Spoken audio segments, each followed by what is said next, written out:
Tini, teman tubik mapa bukia, tang semua dah nang lengai bupa, tahu ya, hadau teman dah tini bu, hadau nolak jenis tubik pak hadau mana, anu punya ngolai, kan macam ada cuma, Ecclesiastes chapter 11 verse 9 mah, tumana hadau ngilak, hibak tainang. Oke ba, ni dengan mian bu sini ya bu anu, kalau sini mau gimana lah sini sehat atau enak kan ya dengan mian sebanga, mam sehat ya lah sini sengho supaya yang bu, hangi bat tim ya bay, hangi bat ngolak sini sih, hadau ngau yang atau mana, yung hadau mui manja aja lah sini sih, nana bu bay, tapi kaya usah atau enak, ini iyan buki ya, hangi tim bay ya bay tahu bang ngolak anu, bu sini, mam ngolak anu. Sesulak jenis senganak sianga tahu ngawa dewan dah saamung long ngolak jenis senganak yang bui payah ngawa singau dalam anu semang sedalam tahu kita orang nak jangan mana tahu yang bui nomana cai bulan nomana nang oka ca meba singia anu haga mui mantau yang lak jenis nang oka payah gayo ada bidang nang tuman payah pabu deks hak ngunang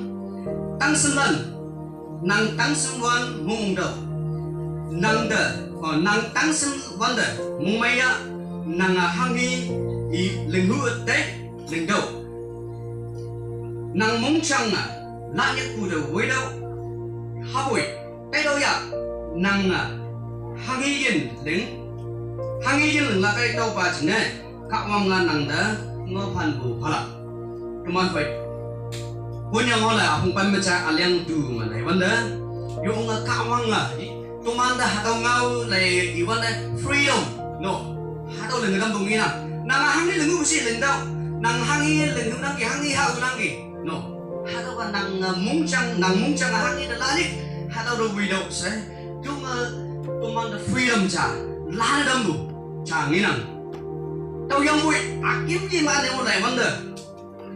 kau yang boleh nak lenjang butuh show gaya, nak tengok pelak, no, hatau le free na, kau orang tu mana, ngok pelak siang ibu mana, mabu kata na, tang sembilan, numan tang sembilan mung dok no, anu numan tang sembilan deh, mung maya, si wan deh, tahu ipak jama, yung otak ngopi, hatau tang sembilan ipak, apa mana, hatau mana, yui hangi lu, lendap. Hator mung may lakyan, no? Hangi da mung hator mung may yang mana tu siaw na lakyan sa yepa iway bulam yiji ma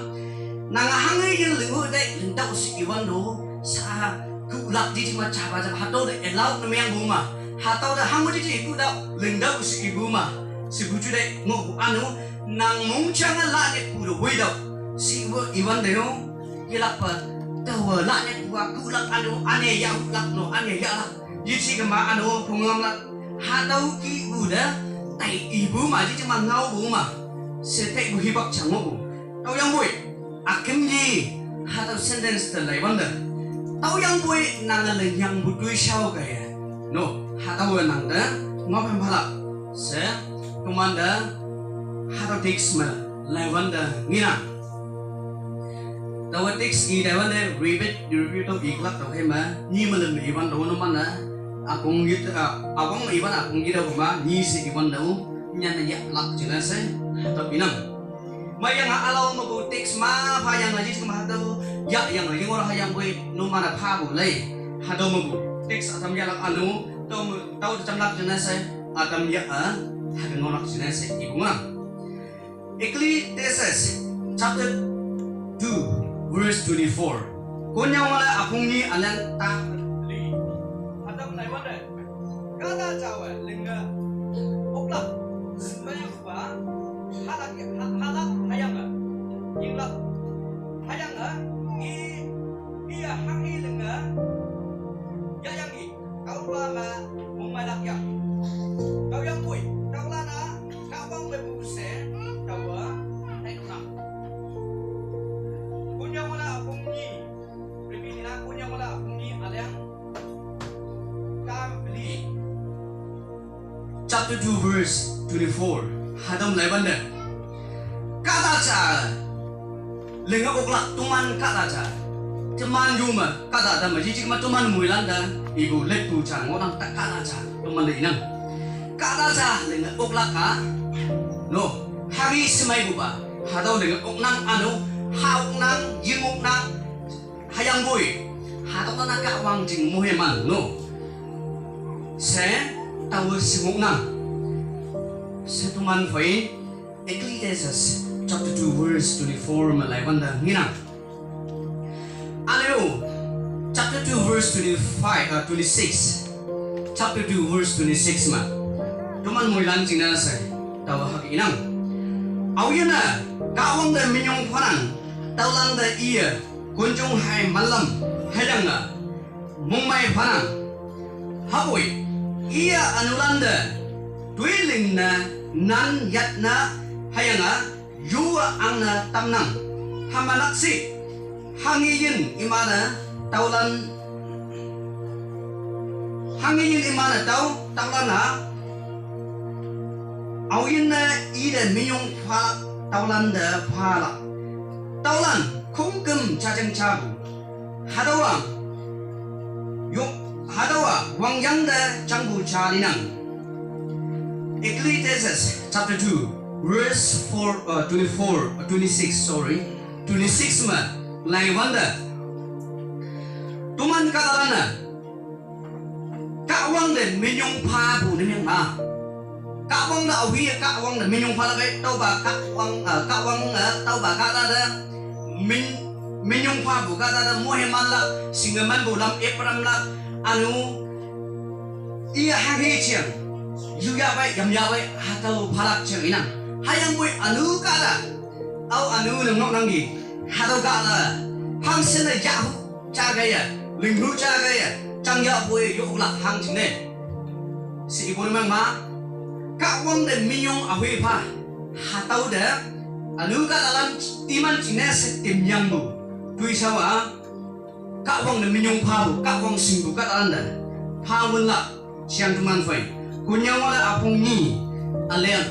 tam bu melai banda hatau ngau siang tuman ngina anu kunyang wala 3 verse 12 ban alian apung lim alian pan meni melai banda imana lenglak kung bu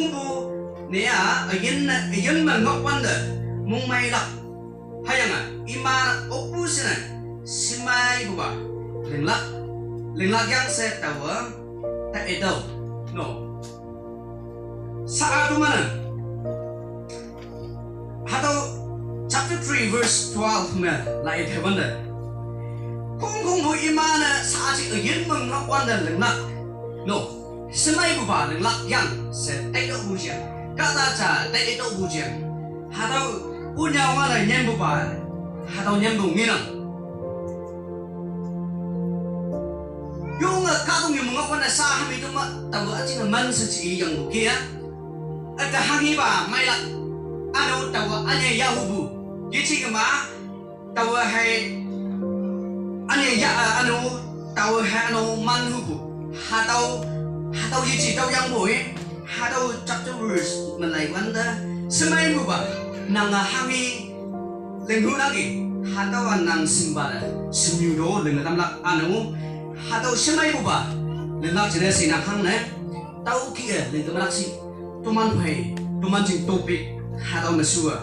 ngomek phai sua nang leng ngai bu tai tolak no hataw tumana tu shau hangi leng bu ong nagi hataw ke simbala simyu de toy mai lenglak hataw ke ka wong da anu minyong phala ikama tuman leng ngai buba yong ba ka wong tai tolak ngunang hataw chang ma ngab ngunang chapter 3 kunyang wala apung lim aliang pamlim teman lilia nani lak yang hayang yelak yang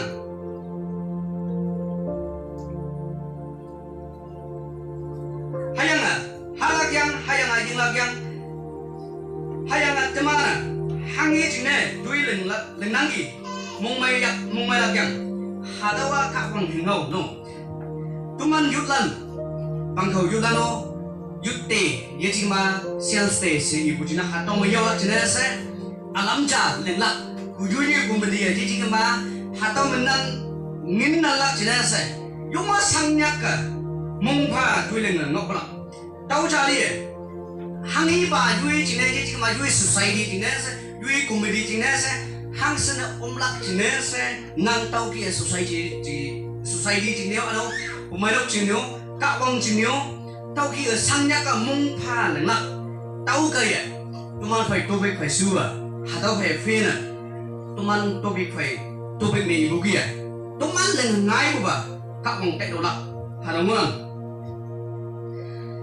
tụi mình à ít đuôi sau để lặng nhị cả anh ô gì ăn về đừng lặng nhang anh ô tăng sinh lần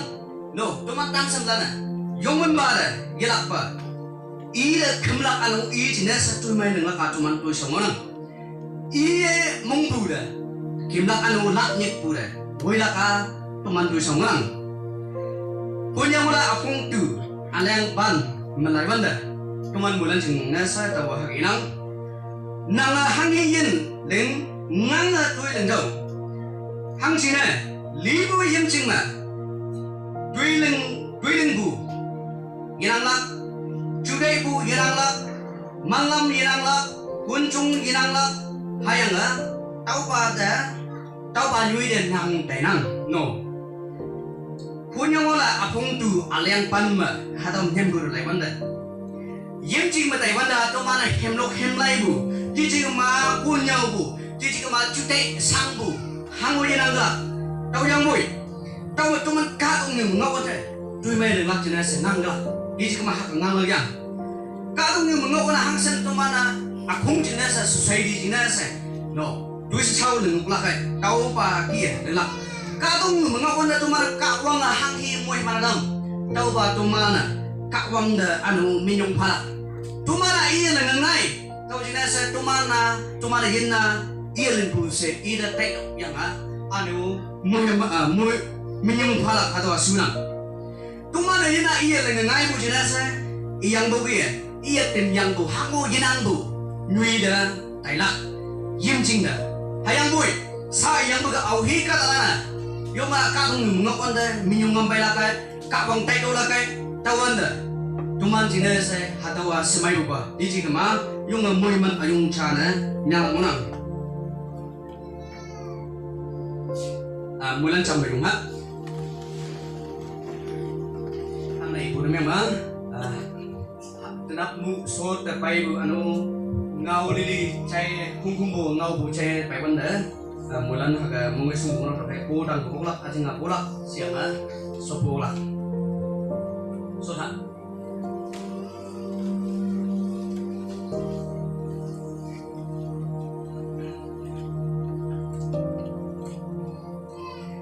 sa yang bugi tuman ka ung ngau benda yung tui mai lang lak adu hemlok lai lak ka wang na minyong phalak hadawa sunang hang sine yim ching ma chak ma te yang hem ba tong ma chute bu yang lak malam yang nang lak adu singaman bu ya lak sine se hango ngang bu yang lak adu service jam bu yang lak no do ma ani landa ngo lak nyui hataw da tai lak no tumana hataw ma tai lak ngona daw ya ku hataw ma ibua tuman muilan ka tung ngau wa da tui mai leng buru memang anu teman atau ngamuk pai sua kak wang tai dok buru memang nang hai tau lengang ngai buba tai dok buru memang hatau kak wang ilak muai main gelang tau cine kak wang ngawa teman da ibu ang nang hibat awe pai telak nang audio jising dan mok sepubu au halan ki san Ungu nyalan dia kata aha anu ba alam cala tan yang tau bai bak au bai ngui lakai yising ba ngorang se tumang fai punya ora apung tu alam panmeni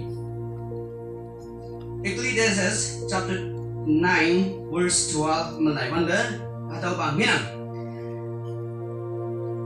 au ha bulak yu bulak anu nya om lak sine se tedi yo lak sine yutan ta ngok lak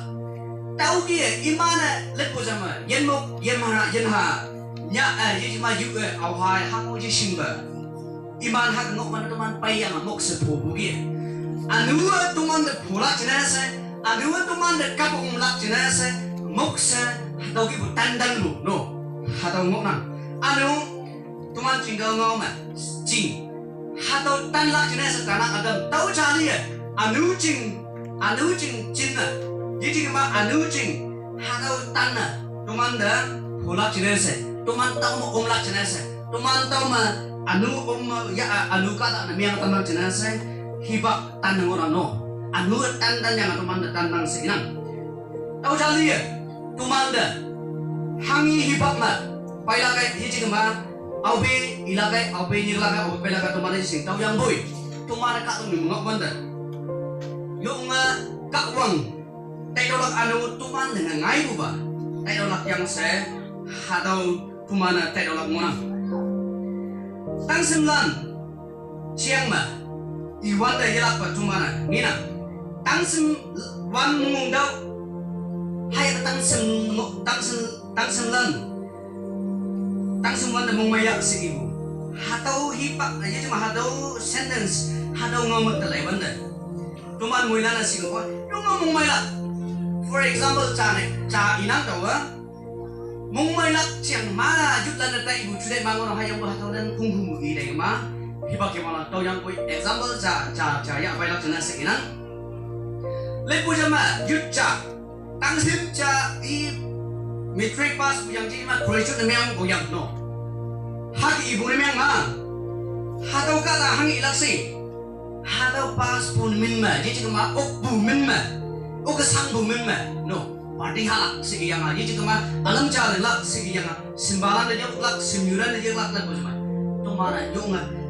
yungbu tang semlan yu yingbu tang semlan atam ji ji ma chuk muk ku ma ji ji ma ye ba yu wai bu lam ma kim bu tang semlan atam mo hatau ma Ephesians chapter 5 verse 18 man lai mana do not get drunk you ye ji ma sai hatau yin lak yang no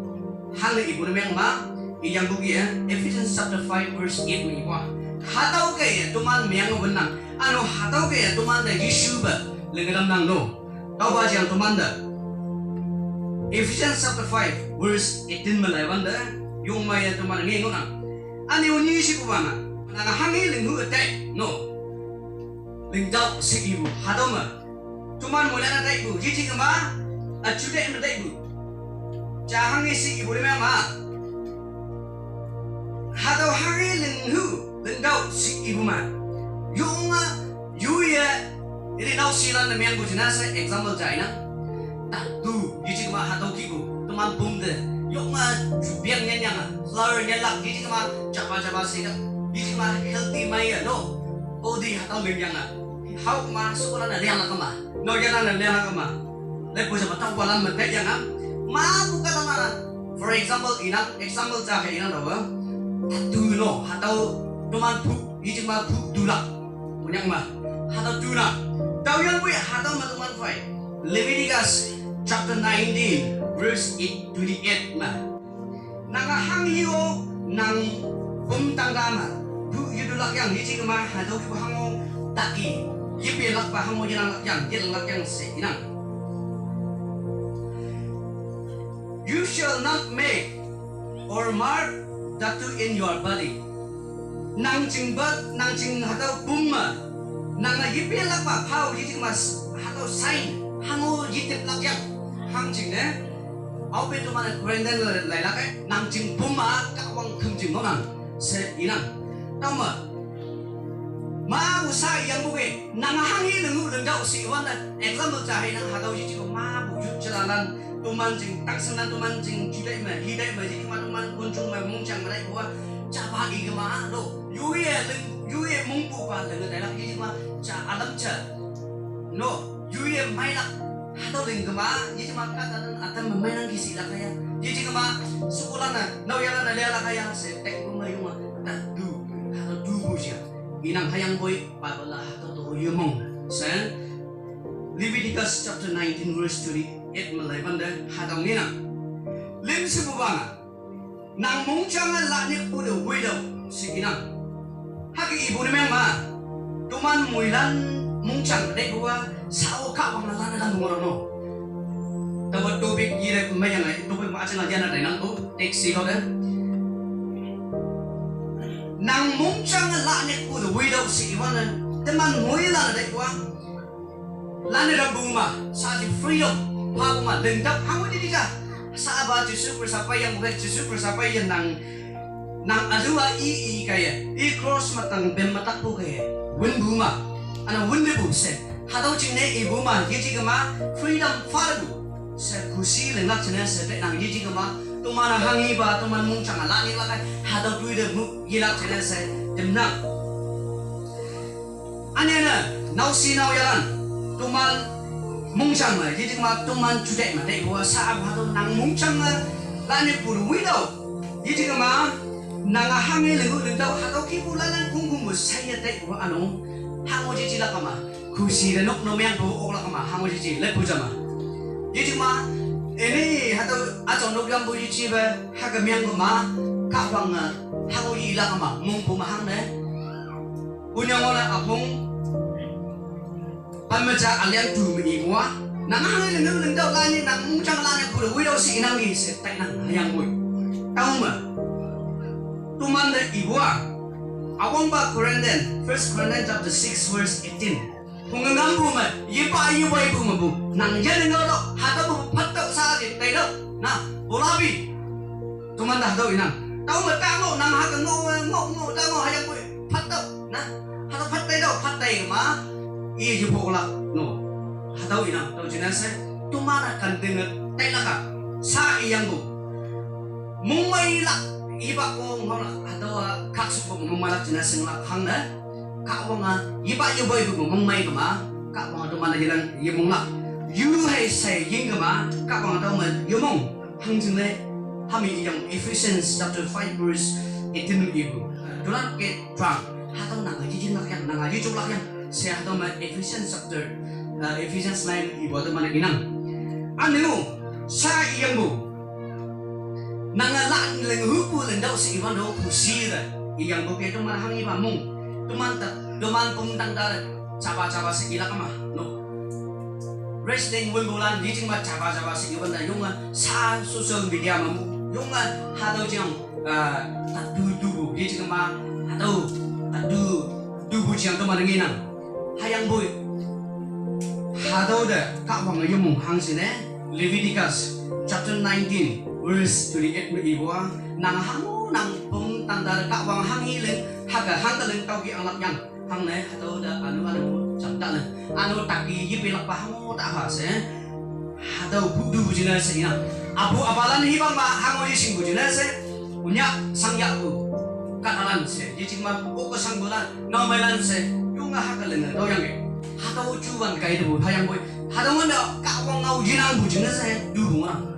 punya katuk lansi kuma yak te ya da du ma sekoda ha ka du la netan da ha ka du la no hadawa iyang bu ka wang man Yesus Kristus man ya bu hiwak ma sa asia Yesus Kristus ya bu tau jing da san tumana mung bu ki ji jing ma tumana le hu bu ki yue pum tan da sok si ba la yang anu iyang bu ki nang mung chang la ni bu da wi do let bu jama tau mung chang la ya bu tu la ane ya la ti la la anu di maju he oklak ngom dia boy yak phe dia boy hadau bi bu no mung chang la de bua hadau ji ji ga phung ngam la ji ji ga ma ngau me ila ji ji ga ma sim nyu sembara khung khung bua phang me ang lak no mung chang la de bua hadau bi bu tau yang boy seeking 1 Corinthians chapter 6 verse 18 bi bua patau se tumanda hadau inang nanga phung ngam bu ma bu patau se inang hatau nan lili iye pa ye jelapa hami achinga iyang bu nanga hangi yet lang digi no tau ba kaya tau ba du shau kaya nang dan ngau pala sa ji tak semban tuman ye chikama bersingkat lan tumana hadau singla orang bu tumana hadau singla awang bu sentence te lai wala sa ji ya hadau lang dau hangu ji free nanga mung bu lang dau nanga mung bu i dau anu nang mung chang hangi de lang yang ge hadau tu lang ya no tau kia hayang boy sa akim ba senen selai wanda ngau pala ngau phan bu judgment hado yung tui liu ade yung ngau nu akimba hado ngona tau ba hibang ma ngau phan lak chiang tuman inang Isaiah chapter 40 verse 30 Isaiah deli aliang delim malai mana awin tang sim na ngunang iman nu hoi bong inang lak silalan nyai ma atai ya tui dah no saja tu mana tak semai se yung oke sang buka dah jadi kema eta ahui ilakai anua bunyu yang apa bubayang bunyu bubayang hangi ilakai hangi lengok lakai eta bung nang bu se tu mana yung anu apa hangi silap no tu mana hatau hau kema lepo sam hayang bu tau ki bu mong jang pai tu mana nang tau yang bu kawang iwa akim ni ma tang semlan no hoi tunya malak no yai dalak anu bung jinan ba malak sina tang semlan no hoi si ibu mirina tuman sa habi tuman fa example dia abai bulan no ina sa wong nan bu hibak anu yung tawai se di ngok bulan na habi tuman fa mong mai ngong ngau bu ba duk chak mu ya abai ya no mak bu haja hatau ngom tau kia iyo ibu mong yinang mong nang bu i bai im mong yinang si banga i chi ka ma i mong sang mo uda bu hatau ki bu do hang na yok la sa nau si ba i bo nau si ba i no si banga hatau ki mong chang ni ngai do tau yang bui i mo mai he i mong nang bu hi ba alo tak sem hi ba cha na myang bu jina sa tam ngai do am bu ka le chi ba tai la da no hangi anu ba no mana ta bo len bu kung bu ba hale man nong nangi phải lúc mà chăm sinh ngọc yang nangi ra là miếng này chứ mà nangi những bụi đuôi là ngọc này mà ấy những cái yang này là no set tâm lạc cho nên sẽ quay đuôi này tâm mà để qua xa gì á hùng ngâm bù lâm mà no ta các bạn hùng ngâm bù lâm mà win sinh anh nên thắc sâu lông tiền không có mù giao với nhau xa gì á halak inang jilak inang ba sâu siêu bù ngon gì ngon 사제 따오자리에 항오 시유의 양부 중에서 냥이라고 해노 따오 중에서 나히 악하이 노이 하우랑기 노 평가이 하다 노이 하우랑기 하다 노이 어이 발라가이 세용은 몽대 딱 떼고 신여부 중에 사지 냥이 해야 하다 뭐 용부하요 노 하다 이 아직은 무프트 면학 전에서 대락 전에서 욕과 서지 양기 따오자리에 땅섬난 노이 tôi nhảy mà lắc, gì mà tôi nhảy tả lắc, gì mà mông yên ăn lắc, gì mà xì la lan nó ăn nó xì la lan, vậy mà tại lắc ăn nó đuôi đã lắc chiang đi quăng, yang bu kia Isaiah chapter 40 verse 30 mà lại vấn đề hạt ông nghe nào, anh em này, cái gì bu, tông ngáo mới khai text từ lại vấn đề, lan ở đằng bu kia, hami yang bu, ông mà lan ở đằng bu kia ăn nó yung saja freedom nak hangi leulang ke se freedom pa bu ngau hayang bui tau ma lai ban da akimba sentence ma lai ban da to man jing pui shao bai to man jing ngau bai to man jing anang bai no to man jing nu no anang bai anu ha dau da do lai ya ka ma to man judge na ne la ka ma to man ngau halak ja inang Matthew chapter 12 verse 36 ma Matthew apung pa mani aliang telim mabok telai manda tawa numanda inang ngawan bu ni kata ba ima ngawyang bu ngawyang lili taula no nanga anu tawa yemai bu ngau dui lengo kuni mang ma au be tuman ngau pan jing mai la kai tawan da tuman ala yang dui miang anu tuman ngawyang bu ngau miang hadau tuman da taw na chen Matthew chapter 12 verse 36 mà lại vấn đề hadau jiang ni na anu Matthew 12 anu 37 mà next ba hadau verse 37 mà lại vấn đề ham chine nang nawa nang suwa leng na hayang nang nawa nang yaya tala no tuman jing tui sao tuman jing nao yemai ul meng ma tuman de hadau gai anu yimai ba yusuba le ga tam lak monang le puja ba sa hato ma yimai bu ngau hato yimai hato ma nuji ma ngau tok lak no ji ma tui amyang le ga tam lak ke ma dai hato ido sa je ngau amyang ngau ja le ti lak ti ma cha ba ngau ka ba ngau ji chi bu ka ba ngau ji chi bu yisu ga yumung bu ngau kiem ga ma nang so ma hato ba anu na silker na myang yang ngau ba tau lak nang tui sa amyang cha le ga bu myang ma nang sa ji tai ni bu no tăng sinh lan tụi mà hà đầu nuôi một cái đi bộ tao chúng ta sẽ hà đầu nuôi mà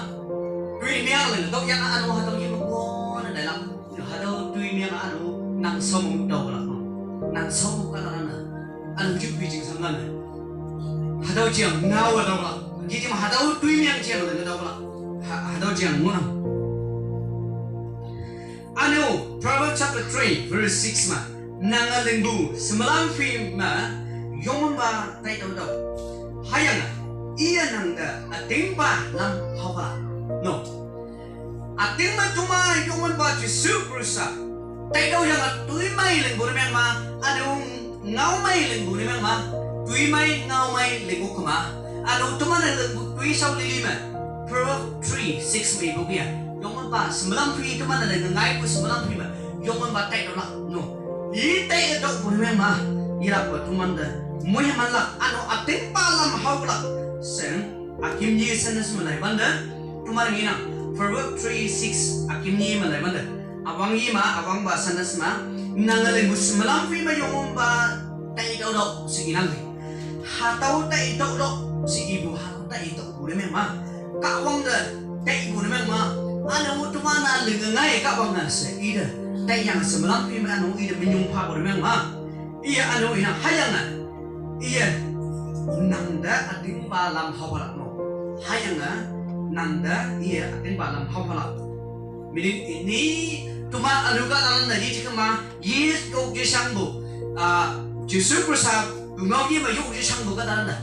meaning anuga dalam da ye mai buka dalam da no justru jisa buka dalam da justru dui mamong ye pa buka dalam da ngau yang ibu ka dalam da iya lam ye wala hayang boy ting ba i da awia ngau mai ila kai i ngau mai chiang ngau kem la ka anu i wi shao amai chiang la ka anu i mai bu chiang pong nam la ka anu i tu man le ngai se ta i tau la kai tau lên jine se a ding ba lam nyu ia hau la se tu man de inang akin ni gar bainam Philippians chapter 4 verse 13 Philippi apung beli alian pamilin 4:13 mà tại vấn đề áo tàu vốn năng là tâm no vốn năng là tâm năng ý mà tàu xây đừng cũng là tụi mình à hata topik mà tụi mình chỉnh topik mình bị quên tụi mình là ngay bao nhiêu bà cả vòng ý là tay đâu yang anh hiểu tụi mình ý là chụp bức mà ý là vốn năng là tao cơ mà anh đâu cả vòng ý bùa sebenarnya via tàu ý chỉ là sẽ là iya hangi ilake hata opungira ima tau opungira hata bung phala se kama fe Ephesians chapter 4 verse 13 ma evanda hata ja inam tau khai tau I hubu hata ma teman phai phangkhau jikau phangkhau mo bu yut tan semlan selalan teman muilan de I hubu teman le ngai bu ba tai do lak chana senala thang chine tai ni ki bo hi pak ma nanga anu siyong sa omua nanga anu numan akong siyong sa nangua no yijima numan akong siyong sa yahua haka tumana nya o tumana siyong sa po hua po yahua anu yu o tumana anu anya ka po omua tai lepo tau ki ka wang jinasa hadau ki mu pisau le ka ma no nanga bari siyong sa ka ko na minyong fa tau bai siyong sa ka wang da tai do la hagi ibu memang ma semalam pi me I tai ibu memang ma ka wang tu man da di channel kamu yang nangja tau jingle se tini hadau pa tobik tangsen wanda nang lengan ngai bu ba tai da do sibu ma ya manyanga halan kai ngau nang ngau bu mulan da la moi mam phang jingkau bang kau tangsen dan anu filosofi kadaran teman jinase moi man ayung jalan yang lau se tina pungong pai yang Kanya